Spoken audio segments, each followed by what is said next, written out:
Halo, apa kabar semuanya? Gimana kabar puasanya?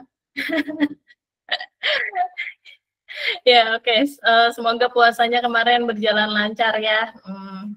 Masih ada setengah bulan lagi untuk menyelesaikan puasanya, juga semoga uh, berjalan lancar puasanya dan bisa menggali pahala sebanyak-banyaknya di momen Ramadan ini. Nah, di tengah-tengah momen Ramadan ini kita berkesempatan nih buat ngadain lagi Super Learning Series. Ini Super Learning Series yang keempat. Tema yang kita angkat kali ini adalah Enhancing Data Security to Prevent Cyber Attack yang akan dibawakan oleh Mas Bayu Aji. Halo Mas Bayu Aji. Ya, halo sedulur semua. Thank you Mbak Semuanya Yosi. kasih reaction dong buat Mas Bayu nih. Wah, ya. Terima kasih. Oke, nah jadi sebenarnya kenapa kita angkat tema ini? Jadi memang salah satu kewajiban juga kita sebagai kita kan November lalu tuh baru dapat rame banget. Kita baru dapat nih resmi ISO 27001 ya. Nah, itu sudah menjadi tanggung jawab bagi kita. Ya, ada yang kepencet kayaknya.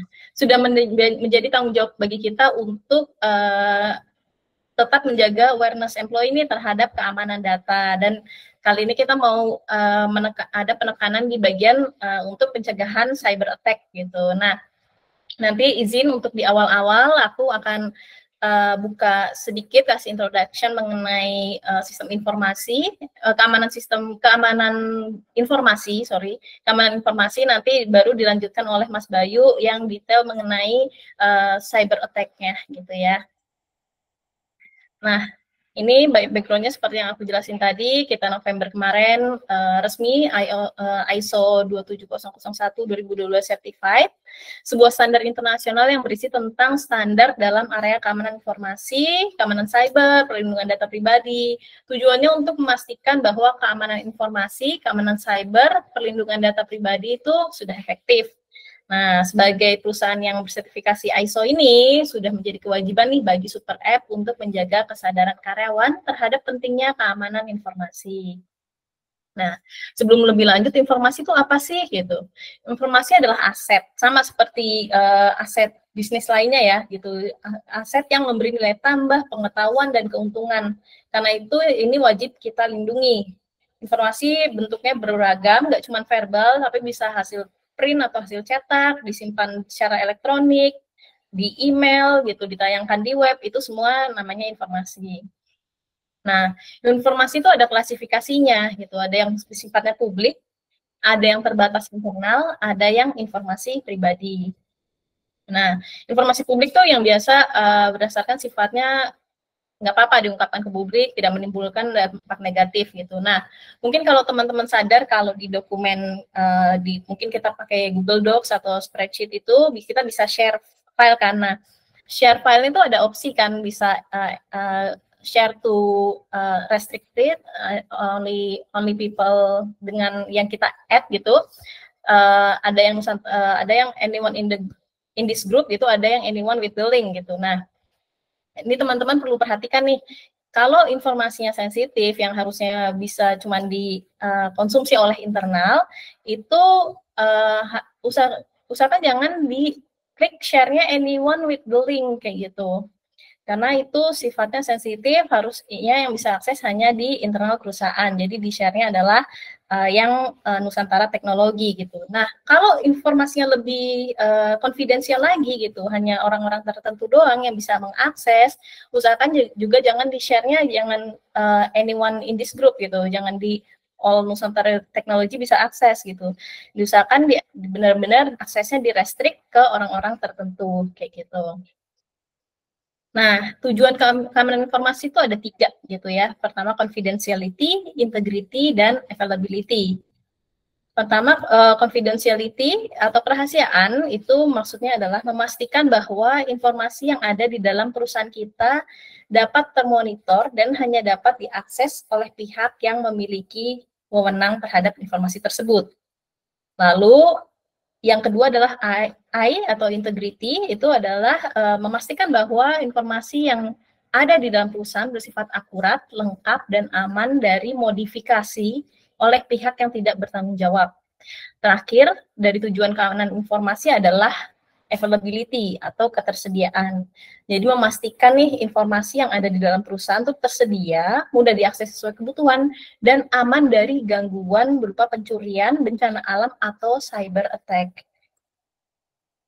Nah, faktor utama di keamanan informasi itu ada 3. Paling dasar tuh teknologinya gitu ya, perangkat aksesnya, softwarenya, security fisiknya, CCTV, mesin absen gitu, jaringan infrastruktur, server, komputer, gitu, media penyimpanan. Nah, baru kemudian adalah prosesnya gitu, bisnis prosesnya. Gimana kita ngeset bisnis prosesnya agar tercipta nih keamanan informasi. Nah, lalu yang paling atas tuh yang penting ya manusianya.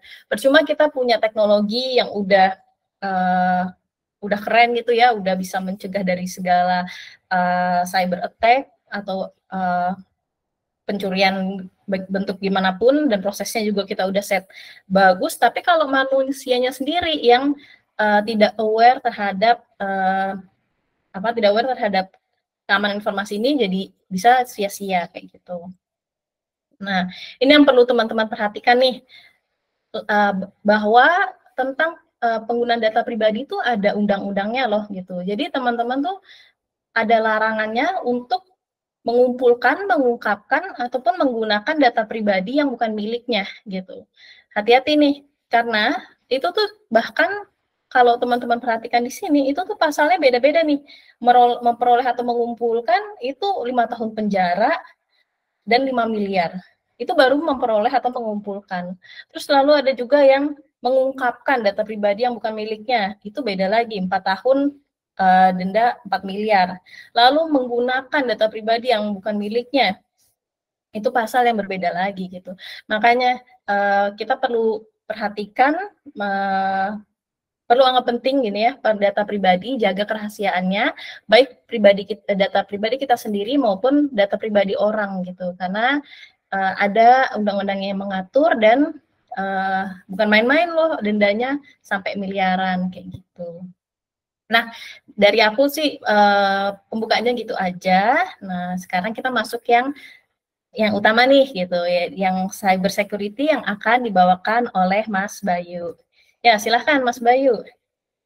Ya, oke. Makasih Mbak Yosi. Ya, halo sedulur. Perkenalkan, nama saya Bayu dari tim engineering. Nah, tadi udah dibuka sama Mbak Yosi ya, bahwa sebenarnya informasi itu ada klasifikasinya loh. Jadi kita nggak bisa sembarangan nih nge-share informasi gitu. Jadi ada yang bersifatnya rahasia, internal, atau publik. Nah, mulai dari sekarang yang belum tahu jadi aware, yang udah tahu jadi jadi mengingat kembali bahwa informasi itu nggak bisa loh kita sembarangan share gitu. Jadi pastikan informasi yang kita jaga atau kelola itu diakses oleh orang yang berwenang gitu. Jangan sampai kita lalai. Jadi di tahun 2022 itu juga udah ada UU PDP ya. Jadi kalau misalnya kita ketahuan lalai ya itu ada hukuman yang berat sih gitu. Oke, masuk ke materi atau diskusi kita tentang cyber security. Ya, jadi cyber security itu menurut definisi adalah upaya kita ya untuk mempertahankan aset. Nah, aset ini sebenarnya apa sih? Ya, aset itu ya berupa informasi itu gitu. Jadi kalau informasi itu sampai bocor atau digunakan atau diakses oleh orang yang tidak berwenang, ya itu bakal mengganggu mengganggu atau merugikan kita sih gitu. Nah, ini ada fakta dan data yang menarik nih. Jadi berdasarkan statistika ya, data dari BSSN. Nah, BSSN ini Badan Cyber dan Sandi Negara. Jadi Indonesia ini menurut survei indeks keamanan cybernya berada di ranking 24 ya, dari 194 negara. Ya sebenarnya sih ranking yang nggak buruk-buruk banget, tapi dibilang bagus banget juga enggak ya. Karena saudara serumpun kita, negara Malaysia, itu ada di peringkat kelima kalau kita lihat ya.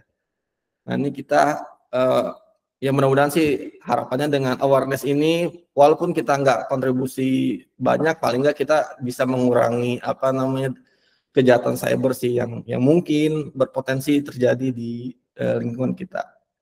gitu sih. Oke, Mbak Yosi, ini ada fakta lagi nih yang lainnya. Jadi berdasarkan data dari Katadata ya, tahun 2021, ini dampak kejahatan cyber ini merugikan kita. Ini tahun 2021 aja ya, itu kerugiannya sampai 3 triliun. Dengan kasus terbesar itu penipuan. Angka 3 triliun ini sebenarnya besar banget ya. Kalau 3 triliun ini kita jaga terus dibagikan ke kita kan lumayan tuh dananya. Kita bisa nggak kerja lagi terus slow living gitu di apa namanya, di negara, di kota yang tidak cepat pertumbuhannya gitu ya. Sayang banget kalau kita nggak bisa menjaga atau kelola ini sih gitu. Oke, boleh next Mbak. Nah ini selain kerugian finansial sebenarnya ada kerugian yang lain juga ya. Ini ada apa namanya, reputasi kita juga akan buruk di mata customer. Jadi calon customer yang mau menggunakan layanan kita atau kerjasama sama kita ini bakal meragukan ya kapasitas kita dalam menjaga informasi yang akan terjadi ya. Terus customer ini juga merusak apa namanya, user atau customer trust kita sih. Jadi customer yang tadinya udah percaya sama kita, udah bertransaksi sama kita, gara-gara ada serangan cyber atau gara-gara kita kurang cakap menjaga keamanan informasi ya, customer bisa lari gitu. Karena mereka jadi nggak percaya bahwa kita bisa mengelola data-data mereka atau transaksi mereka dengan baik sih.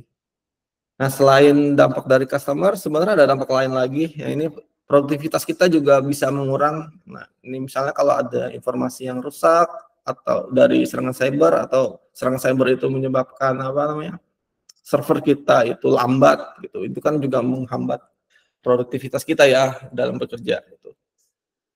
Terus selain itu juga ada ini pencurian intellectual property ya. Nah, ini sangat disayangkan. Jadi kalau bisa informasi yang belum dipublish ya itu dijaga rapat-rapat ya. Jangan sampai ada pencurian intellectual property ya. Itu sangat merugikan. Mungkin kita banget sih. Mungkin kalau contoh kasusnya dulu ada pertikaian ini ya, Apple sama Samsung, dia memperebutkan apa namanya, intellectual property. Nah, itu sangat merugikan sih. Jadi pihak yang menang itu ternyata Apple, dan Samsung harus membayar beberapa miliar dolar gitu ke Apple gitu gara-gara apa namanya, pertikaian intellectual property ini gitu. Jadi usahakan segala informasi yang emang belum dipublish gitu jangan sampai bocor keluar sih. Dan yang terakhir tentunya karena ada UU PDP ya, pasti nanti regulator akan memberi sanksi ya kepada kita selaku apa namanya, pelaksana apa namanya, platform informasi sih kayak gitu. Boleh Pak. Nah, ini tadi kan kita udah bahas ya cyber security itu apa. Nah, ini kita bakal kenal lebih jauh. Cyber security itu ancamannya itu ada yang dari internal sama eksternal gitu. Nah, ini ancaman internalnya ini adalah kesalahan manusia. Nah, ini contohnya kalau teman-teman apa namanya lagi kerja terus tiba-tiba ada kesalahan konfigurasi, terus tiba-tiba apa namanya pekerjaan teman-teman diakses ke production ya. Nah, itu bakal menyebabkan production environment kita rusak ya. Nah, itu kalau bisa sih diminimalisir. Caranya ada banyak sekali sih. Ya, salah satunya teman-teman harus teliti, dan kalau bisa setiap pekerjaan teman-teman itu di review sama teman lainnya sebelum naik ke production. Nah, yang kedua nih ada penyalahgunaan oleh karyawan. Nah, ini sifatnya lebih ke fraud sih. Jadi ya diharapkan untuk karyawan yang mempunyai akses lebih atau akses yang sangat penting itu untuk menjaga aksesnya ya. Jangan sampai disalahgunakan gitu atau melakukan fraud gitu sih. Nah, itu jangan. Nah, yang ketiga ini ada sabotase. Nah, sabotase ini contohnya ada banyak banget. Nanti contohnya ada di gambar kita yang sebelah kiri. Nah, ini biasanya kalau teman-teman engineering, kalau apa namanya, yang laptopnya nggak dikunci, biasanya teman engineering ini sangat aktif untuk memberi awareness kepada temannya itu untuk laptopnya yang nggak kunci gitu. Jadi mereka apa namanya, remindernya dengan ya itu mengutarakan membajak chat grup orangnya yang nggak ngelok laptop itu. Nah ini sebenarnya sih cuma contoh kecil aja ya. Coba bayangkan kalau misalnya teman-teman laptop itu nggak dikunci, terus tiba-tiba ada visitor atau tamu gitu dari perusahaan lain datang ke tempat kita, terus tiba-tiba melihat laptop yang nggak kunci. Kalau dia misalnya ada niat jahat ya mungkin action yang dilakukan bakal lebih dari gambar yang sebelah kiri ini gitu. Mungkin dampaknya bukan reputasi doang yang rusak di internal gitu. Nah itu harap dijagalah gitu. Terus yang terakhir ke oversharing ya. Oversharing ini teman-teman kan pasti setiap individu punya sosial media ya. Kalau bisa sih kalau misalnya bersosial media yang bijak, tahu mana informasi yang bisa dibagikan ke publik atau yang enggak ya. Jangan sampai informasi yang sifatnya internal atau konfidensial itu ikut ke-share ke ke internet ya. Nah, itu kan sangat berbahaya sih. Oke, itu mungkin dari ancaman internal. Mungkin next kita. Nah, ini contohnya, ini kejadiannya di tahun lalu ya, kalau nggak salah di bulan Oktober. Ini teman-teman ada yang follow akun e-commerce di IG.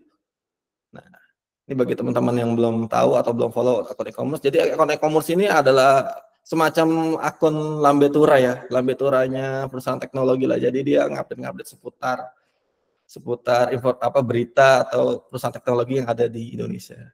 Nah, dia waktu itu nge-follow up bahwa ada anak ex intern AWS itu dia oversharing di sosial media dan menyebabkan anak intern di AWS itu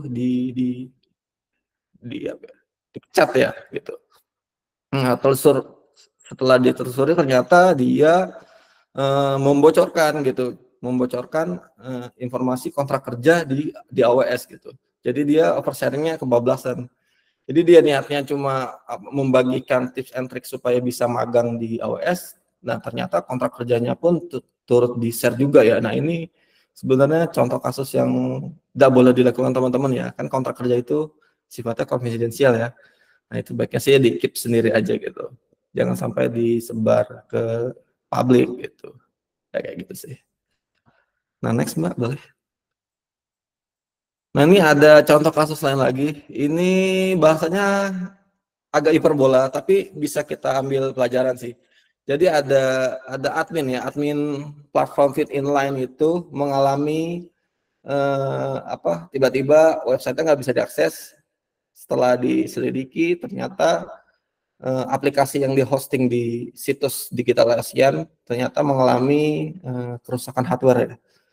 Nah, ini celakanya dia tidak melakukan backup server gitu. Apalagi database-nya dia nggak melakukan backup. Nah, ini celaka banget. Dampaknya ya jelas Fit Inline itu nggak bisa diakses jadinya. Ya kalau Digital Ocean sih cuma mengganti uang ya atau biaya selama server itu down ya. Nah ini harusnya pelajaran yang bisa kita petik dari sini sih ya sebaiknya sebelum kita memutuskan untuk meng-host ya aplikasi atau service kita di suatu provider, kita harus kenal dulu sih TNC-nya kayak gimana, SLA-nya kayak gimana. Jangan sampai service kita yang di host di sana tuh tidak dilakukan backup ya. Nah, ini fatal banget sih gitu. Kabarnya sih bisa ini sampai berhari-hari ya websitenya nggak bisa diakses gitu. Oke, boleh di next Pak. Nah selain ancaman internal sebenarnya ada ancaman eksternal lagi. Nah ini ancaman eksternal yang paling terkenal itu ya malware ya. Dulu kalau misalnya teman-teman sempat pakai Windows XP, nah itu penyebaran malware itu masif banget ya. Soalnya kan lagi waktu zaman Windows XP booming ya, dulu itu penyebarannya bisa dari USB ke USB ya. Jadi pada teman-teman ke warnet gitu, nge-browsing internetan, chattingan gitu. Terus tiba-tiba nyolokin USB-nya, dan USB-nya juga di warnetnya nggak ada antivirus gitu. Nah itu dulu sering banget ya. Tapi kalau zaman sekarang itu penyebarannya lebih modern. Jadi dia apa namanya masang-masang di situs-situs film yang tidak resmi ya. Nah ini teman-teman kalau sering mengakses film yang tidak resmi di situs yang tidak resmi, sebaiknya jangan ya. Gunakan streaming yang legal aja. Itu kalau misalnya kemalan bisa ajak temannya untuk langganan family ya gitu. Untuk meminimalisir resiko gitu. Resiko kita terkena malware ini gitu. Nah, untuk contoh-contoh malware yang paling terkenal itu ada Trojan Horse sama Worm ya. Trojan Horse ini kalau teman-teman sempat nonton film Troy, nah itu kurang lebih cara kerjanya seperti itu. Jadi dia apa namanya menyamar sebagai program yang baik gitu. Nah ini contohnya kalau di kehidupan asli ya dia ini sebagai crack dari software yang berbajak. Nah ini teman-teman yang suka memakai software tidak resmi atau bajakan sebaiknya jangan ya, karena di situ sangat berpotensi sih banyak Trojan horse gitu. Jangan sampai data-data atau informasi kita di laptop atau kredensial atau username dan password kita di super itu tercuri ya gara-gara kesalahan kita memakai software bajakan gitu. Itu jangan sampai ya. Terus yang contoh yang lain lagi juga ada worm nih. Worm ini sebenarnya nggak sampai mencuri sih, cuma dia menyebabkan laptop kita jadi lemot. Dulu sih saya waktu awal-awal belajar pernah nih kena worm gitu. Jadi tiba-tiba komputer saya lemot aja gitu. Nah itu kalau misalnya teman-teman merasa kayak gitu, terus merasa hard disk atau memorinya hard disknya apa namanya nggak rusak, nah ini kemungkinan teman-teman bisa jadi terkena worm sih gitu. Oke, terus ancaman eksternal yang populer selanjutnya adalah phishing ya. Phishing itu berasal dari bahasa Inggris, artinya phishing ya itu memancing korban agar mau mengklik link atau tautan serta menginput informasi yang sensitif ya, seperti username dan password gitu sih. Nah ini teman-teman yang suka mendapat WhatsApp undangan pernikahan, nah ini dari mantan ya kan. Kalau emang itu nomornya bukan nomor mantan yang teman-teman save, baiknya jangan diklik ya. Biasanya kan dia ngirimnya pakai nomor-nomor random yang nggak kita save gitu. Gitu sih. Terus ada lagi contohnya phishing yang populer, ya bukan populer ya, yang paling terbaru ya. Ini namanya defect ya. Nah, ini defect itu jadi apa namanya cara kerjanya dia melakukan pengiriman pesan palsu atau melakukan video call palsu menggunakan gambar atau video yang dia generate menggunakan AI gitu. Nah ini bahaya banget sih kayak gitu. Mudah-mudahan teman-teman nggak kena defect ya atau phishing. Gitu. Oke, boleh di next Pak. Nah ini yang ancaman eksternal yang paling populer lagi, ini social engineering. Jadi dia taktiknya memanipulasi, mempengaruhi atau menipu korban untuk mendapatkan kendali sistem komputer atau mencuri informasi pribadi atau keuangan menggunakan manipulasi psikologis gitu. Jadi teman-teman yang yang menggunakan sosial media ini ya menggunakannya dengan bijak dan seperlunya ya, kecuali memang teman-teman itu sumber penghasilannya dari sosial media gitu. Soalnya teman saya sendiri pernah mengalami kasus ya, dia sampai menderita kerugian 5 juta rupiah. Ya 5 juta rupiah itu angka yang besar ya, gara-gara tiba-tiba dia di-chat dan ditelepon oleh teman-teman kerjanya gitu dan mengaku dia akan berbisnis ya kan. Berbisnis, dia minjem uangnya dulu. Secara tiba-tiba akan dijanjikan keuntungan yang besar. Terus di dalam teleponnya atau komunikasinya dia juga mau nge-share informasi bahwa kamu atasan ini kan. Nah itu data-data itu dia dapat dari LinkedIn gitu. Jadi sehingga si korban ini percaya dan akhirnya mau mentransfer sejumlah uang yang dijanjikan ya. Gitu. Nah ini baiknya teman-teman kalau misalnya tiba-tiba disuruh atau tiba-tiba disuruh telepon, ini jangan panik ya. Selalu verifikasi ke nomor asli ya. Jadi kasusnya ditelepon sama nomor-nomor yang nggak dia save gitu. Dan akhirnya dia percaya aja setelah si tersangkanya dia menge-share informasi yang bisa dipercaya sama si korban. Nah, boleh next, Mbak. Nah, ini yang tadi nih, contoh yang kasus si defect ya. Jadi perusahaan Hongkong kehilangan 515 miliar. Waduh, 15. 515 miliar ini angka yang besar sekali ya. Ini udah dapat rumah di BSD berapa biji ini. Nah, ini kejadiannya tahun Februari 2024. Perusahaan multinasional di Hong Kong mengalami kerugian ratusan miliar rupiah ya. Jadi targetnya ini karyawan ini divisi finance, dia menerima pesan teks dari CFO-nya, tapi pesan teksnya itu dari nomor yang tidak dikenal. Terus setelah di pesan teks itu dikirim, si attacker ini melakukan video call menggunakan gambar si CFO ini ya. Nah, ini akhirnya si karyawan tersebut terbuai, terus dia melakukan transfer dana sejumlah yang diminta ya oleh attacker. Nah, ini sangat berbahaya sekali sih. Maksudnya ini teknologi yang sangat bagus, tapi di mata orang-orang yang tidak berwenang bisa jadi berbahaya ya. Jadi kalau sedulur menerima panggilan video yang menyerupai atasan yang dikenal, selalu teliti ya, lihat. Biasanya kalau orang yang membuat video dari AI itu ya gerak tubuhnya patah-patah ya, nggak smooth gitu. Nah, itu ketahuan banget, biasanya warna leher juga beda ya sama warna muka gitu. Terus agak kaku juga sih. Nah, ini mungkin jangan sampai ya kejadian ini terjadi di kita ya. Gitu sih. Oke, boleh next, Mbak.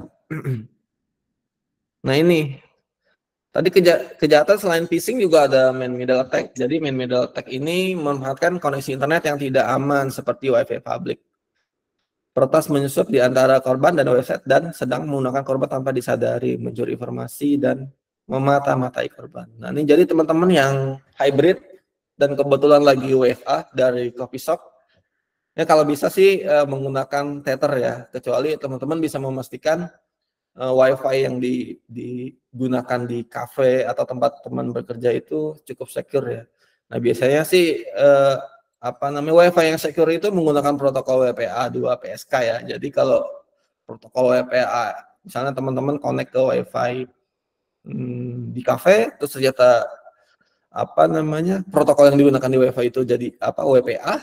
Nah, ini sebaiknya teman-teman jangan connect ke sana ya. Ini rawan sekali diserang gitu. Apalagi teman-teman itu menggunakan WiFi tersebut dengan mengakses situs-situs yang nggak terenkripsi gitu, nggak menggunakan protokol HTTPS. Nah, itu rawan banget sih di mata-matai gitu.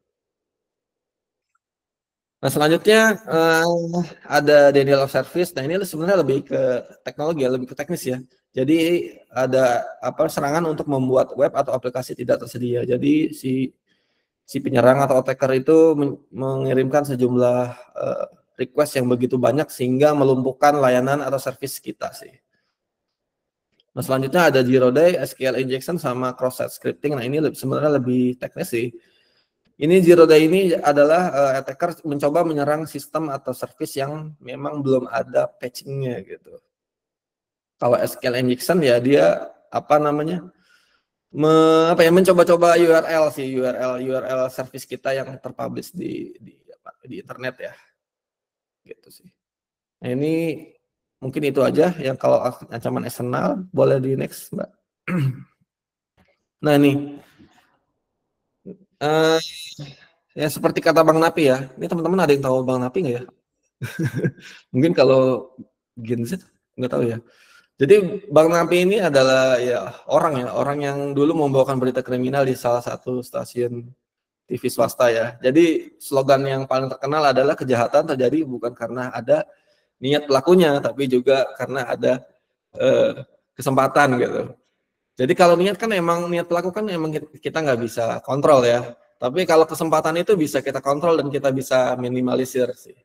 Nah, ini diantaranya adalah ya dengan membuat insiden response. Jadi kita membuat SOP lah kalau ada insiden tuh baiknya kita kayak gimana, terus eskalasinya ke siapa-siapa aja. Nah, itu tuh mulai dibuat ya.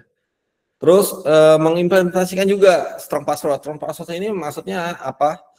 Jadi ketika teman-teman mempunyai akses ke situs ya, situs di Super, kalau bisa ngeset passwordnya yang strong ya. Strong itu kalau standar dari ISO kemarin itu minimal 8 karakter, terdiri dari huruf besar, huruf kecil, terdiri sama angka dan karakter ya. Nah, teman-teman kalau bisa ngeset password jangan tanggal lahir gitu. Nama ibu, nama istri atau nama mantan itu jangan ya. Kalau bisa passwordnya yang secure ya, yang terdiri dari huruf besar, huruf kecil, angka dan karakter. Gitu. Terus encryption everywhere. Jadi kalau bisa komunikasi ke service yang teman-teman maintain itu menggunakan protokol yang secure ya, sehingga nggak gampang di decrypt atau diserang oleh orang ya. Terus yang ketiga regular update. Nah ini maksudnya apa? Maksudnya ya kalau teman-teman menggunakan software atau tools diusahakan itu selalu diupdate. Kalau memang dirasa berat, paling enggak lakukan update yang masih disupport oleh vendor ya. Jangan sampai teman-teman menggunakan software atau tools yang udah nggak disupport sama vendor gitu, atau nggak disupport sama community. Nah ini rawan banget kalau kita terus gunakan ya. Terus yang lainnya kita menerapkan innocent detection. Nah ini maksudnya apa? Maksudnya adalah kita menerapkan notifikasi dini ya, sistem notifikasi dini. Jadi ketika ada perubahan, kalau bisa perubahan konfigurasi khususnya firewall ya, itu kalau bisa ada sistem alerting ya. Jadi kita cukup aware ya terhadap event-event yang terkait security ya.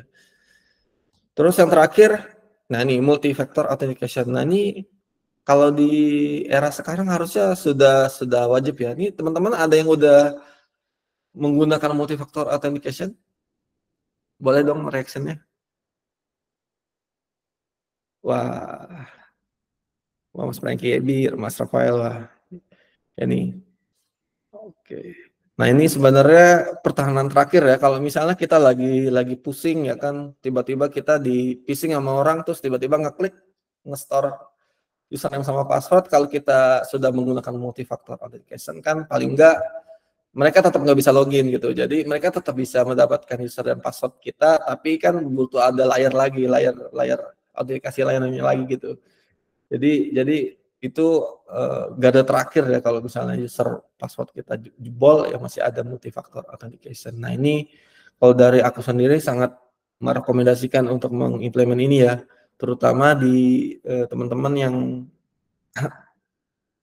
mempunyai akses Google Email ya. Nah itu diusahakan banget, dianjurkan banget untuk mengaktifkan multi-factor authentication ya. Gitu. Terus yang lainnya ada network segmentation. Nah ini kan biasanya kalau di perusahaan yang cukup besar segmentasi jaringan itu dibagi-bagi ya. Jadi ada pemisahan antara WiFi publik sama WiFi yang khusus digunakan untuk karyawannya. Tujuannya apa? Ketika ada tamu atau user yang berkunjung ke kantor kita, ya mereka ketika connect ke internet dia nggak bisa mengakses intranet kita gitu sih. Karena kan intranet ada data-data penting ya, terutama data-data dari tim HR atau tim tim finance. Nah itu kan bahaya banget kalau misalnya kita nggak ada segmentasi jaringan ya. Itu sih. Yang terakhir employment training. Nah ini yang kita ikhtiarkan sekarang yaitu. Ini sesi kita sekarang ya. Semoga dengan adanya sesi ini teman-teman menjadi lebih aware ya terhadap informasi yang teman-teman punya atau kelola. Oke, boleh next, Pak. Nah ini selain poin-poin yang tadi untuk device kerja yang teman-teman gunakan, ini ada beberapa tips sih. Ini saya mengutip dari tips-tips yang udah di-share sama tim SMKI ya. Jadi tim SMKI itu adalah komite yang khusus yang yang yang mengurus atau mengusahakan kita waktu mendapat sertifikasi ISO 27001 kemarin ya. Nah untuk device kerja sendiri tips-tipsnya adalah yang tadi memasang atau screen lock ya selama 3 sampai 5 menit serta dipastikan terkunci. Nah, teman-teman tentu nggak mau kan dibajak kayak chatnya kayak yang tadi gitu. Nah, itu sebaiknya teman-teman bisa melakukan upaya preventif dengan melakukan auto screen lock ya. Kita sih menyarankan ya cukuplah 3 sampai 5 menit saja gitu. Setelah tidak digunakan screen teman-teman auto lock gitu. Nah, yang kedua adalah mengaktifkan two factor authentication. Nah, ini tadi sama ya, melakukan autentikasi berganda. Jadi jangan cuma user password aja, kalau bisa ada autentikasi lain. Nah, teman-teman bisa pakai Google Authenticator ya atau tools yang lainnya buat tambahan supaya lebih secure ya. Oke, tadi menerapkan password. Nah, ini tadi yang strong password 8 karakter, komunikasi huruf angka dan simbol gitu sih. Terus jangan lupa juga passwordnya tuh di rotate ya, diganti-ganti gitu. Jangan sampai password dari awal belum diganti gitu, dari awal masuk belum diganti. Nah, ini kita sih menyarankan supaya password itu di rotate ya, diganti paling enggak 6 bulan sekali. Terus kalau bisa teman-teman kalau kerja dokumennya menggunakan Google Workspace ya, di Google Docs, Google Docs, Sheet atau Slide gitu. Nah, ini maksudnya apa? Jadi kalau kita pakai Google Workspace, akses ke dokumen tersebut kan bisa kita kontrol ya. Selain itu, perubahan yang terjadi di dokumen tersebut juga kita bisa lihat sih historinya. Jadi siapa yang ubah apa, itu bisa ke-track gitu. Diusahakan banget menggunakan Google Workspace ya kalau nggak ada hambatan tertentu ya. Terus apabila emang dokumennya ada di laptop ya, usahakan di-upload lagi ke Google Drive ya, biar bisa dikontrol sih aksesnya. Itu kalau di laptop teman-teman kan ya gimana kita ngontrolnya gitu. Kalau misalnya laptopnya rusak, tiba-tiba rusak atau tiba-tiba ketumpahan air dari gelas di meja terus belum di-save ke Google Workspace kan, nah itu bahaya banget ya. Jadi informasi atau data yang kita simpan di laptop jadi nggak bisa diakses gitu. Oke, terakhir memastikan laptop sudah terpasang antivirus ya. Nah, ini terutama yang Windows diusahakan menggunakan antivirus ya. Itu untuk meminimalisir resiko kita terkena virus sih. Oke, boleh next, Mbak.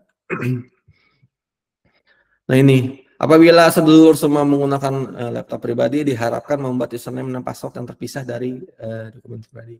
Nah, ini maksudnya apa? Jadi teman-teman kalau yang pakai laptop pribadi bisa membuat 2 user gitu. Jadi satu user pribadi, satu user kantor. Jadi dokumen kantor sama dokumen pribadi jadinya nggak kecampur ya. Gitu.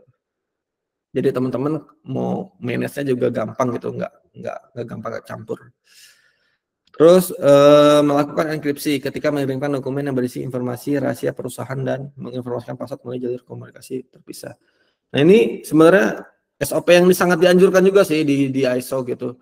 Kalau misalnya teman-teman terpaksa harus mengirimkan sebuah dokumen dan itu sifatnya sangat rahasia, kalau bisa ada enkripsi ya, atau enggak paling enggak ada password ya. Jadi ketika rekan teman menerima dokumen tersebut perlu ada autentikasi lagi ya. Jadi enggak polosan gitu.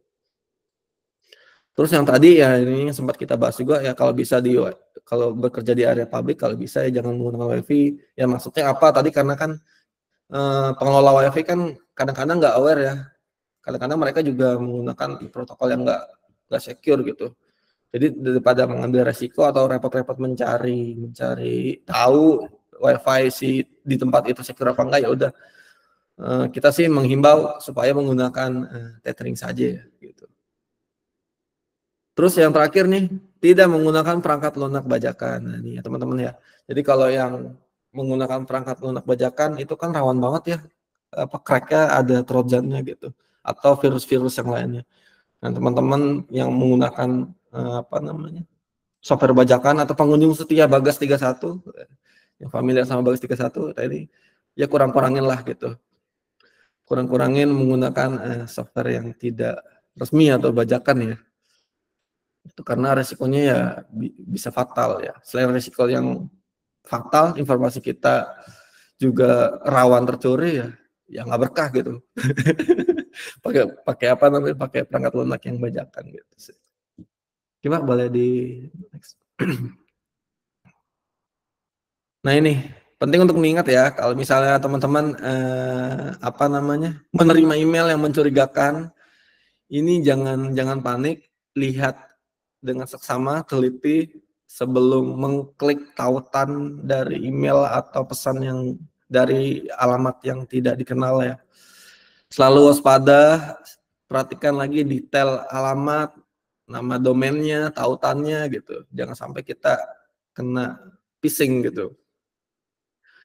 Terus khusus kasus yang defect tadi nih, nah ini biasanya kalau orang yang melakukan call dengan melakukan defect itu, ini kalau untuk sekarang sih masih bisa ketara ya, gerak bibirnya tuh masih kaku-kaku, nggak semut kayak orang beneran gitu. Jadi kita mesti ngecek juga, terus melakukan cross check juga apakah benar misalnya ini tuh dari orang yang kita kenal gitu. Kayak gitu sih. Nah biasanya sih cahayanya pasti beda waktu melakukan panggilan video, terus warna kulit juga yang tadi aku sempat mention juga kan, biasanya sih muka sama leher suka beda gitu warna kulitnya. Terus perhatikan juga objek lain di sekitar wajah, karena ada beberapa software AI yang menggenerate video atau gambar tuh ada cacat ya, ada yang tangannya tuh jarinya 6 gitu. Kan itu kasus yang langka sekali ya, orang yang jarinya 6 gitu. Nah itu teman-teman mesti lebih teliti lagi sih. Terus kalau misalnya teman-teman ragu dan menerima pesan atau email dari yang mencurigakan, jangan ragu untuk bertanya ya ke atasan teman-teman atau hubungi tim IT atau pihak berwenang terkait sih.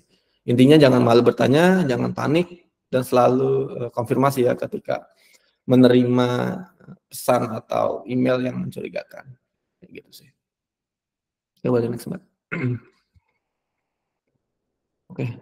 Nah ini gimana kalau misalnya kita udah melakukan ABCD buat preventif menjaga informasi kita, tapi masih kelolosan juga atau terjadi kebocoran informasi. Nah ini pertama, teman-teman jangan panik ya, tadi betul kan udah disampaikan. Terus laporkan ke atasan atau tim IT. Terus teman-teman bersikap kooperatif ya, jangan menutup-nutupi, kalau bisa kooperatif aja. Nah, ini kalau kooperatif ini bisa memudahkan untuk menyusun rencana pencegahan ya atau corrective action yang untuk minimalisir dampak ya. Terus kalau memang sumber kebocoran informasinya teman-teman ketahui misalnya dari platform yang dikelola super, nah ini kalau bisa diubah kata sandinya. Jadi kata sandi yang bocor itu tidak bisa digunakan lagi oleh attacker ya. Terus tips yang lainnya, pantau akun Anda. Nah, ini maksudnya aktivitas akun yang ditenggarai terjadi kebocoran ya. Jadi kalau misalnya melakukan hal-hal yang mencurigakan, minta tim IT atau admin platform tersebut untuk ngeblok akun teman-teman ya. Terus ya jangan lupa laporkan ke otoritas terkait. Ketiga ya hubungi bank jika ada rincian kartu kredit dan dana yang dibobol. Terus kalau misalnya suspeknya ternyata di laptop atau di device ya, minta tim IT support untuk melakukan pendampingan untuk melakukan scanning malware ya. Takutnya itu dari malware yang terinfeksi ke device teman-teman. Gitu sih. Nah ini tadi yang udah disinggung juga, kalau memang ditenggarai dari akun teman-teman yang bocor ya minta langsung dihapus aja ya. Jadi nggak ada pintu masuk lagi yang bisa dimasuki attacker sih. Terus yang terakhir kan kalau kasus kebocoran data ini ya dampaknya memang berat ya. Nah kalau bisa teman-teman juga melakukan atau mencari dukungan psikologis sih. Bisa langkah pertamanya bisa ke tim HR dulu atau ya ke third party lainnya kayak Halodoc kan juga menyediakan pendukungan psikologis ya. Oke, mungkin itu aja dari saya. Oke, saya kembalikan ke Mbak Yosi ya. Terima kasih sedulur. Oke, makasih Mas Bayu. Tepuk tangan dulu dong buat Mas Bayu nih. Oke, ya tadi Mas Bayu udah ngejelasin ya dari mulai contoh-contoh kasus, lalu juga apa sih kerugian dari dampak-dampak dari cyber attack dan bagaimana cara kita mencegahnya dan bagaimana hingga yang terakhir bagaimana jika terjadi gitu. Nah,